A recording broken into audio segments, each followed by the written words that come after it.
Well, the Bible says in Matthew 12:25, every kingdom divided against itself will be ruined, and every city or household divided against itself will not stand.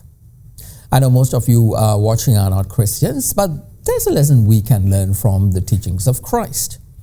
Every day, Sri Lankans like you and me are pitted against each other in a very divided, very polarized society that cannot understand how to get back on track and carve a path towards success of our own.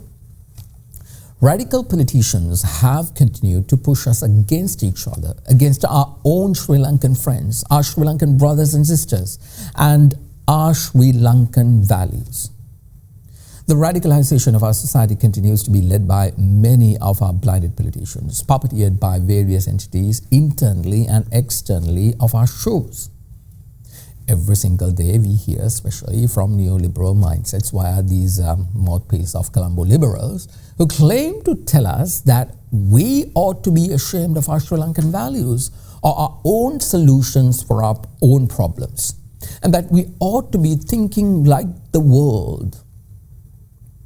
We have to let go of this Gode ideology, because for most of them who fake their way through society, leaving behind that Gode ideology helps them to break us apart and make sure that we lose our own self-identity.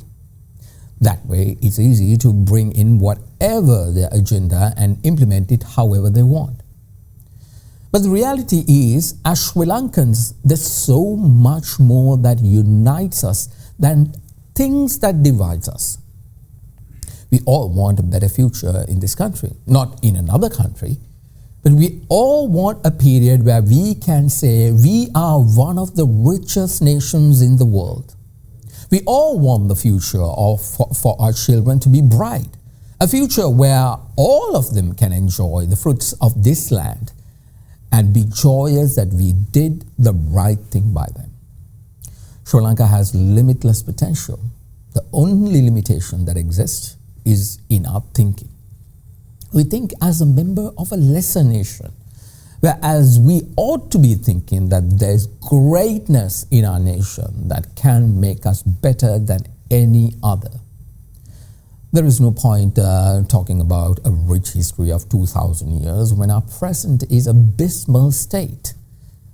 It's vital that we all work towards making the present state rich so that the future can thrive too. Well, during this election season, look for the message of unity, not division. Look for the politicians who speak about the strengths of Sri Lanka rather than our weaknesses. Look for the leaders who can inspire generations, not divide us further so their nefarious agendas can come to play. It's really time to take back Sri Lanka's narrative, and as we the people must drive it to the point where our story becomes great. As cheesy as it sounds, it's time to make Sri Lanka great again. We'll be right back.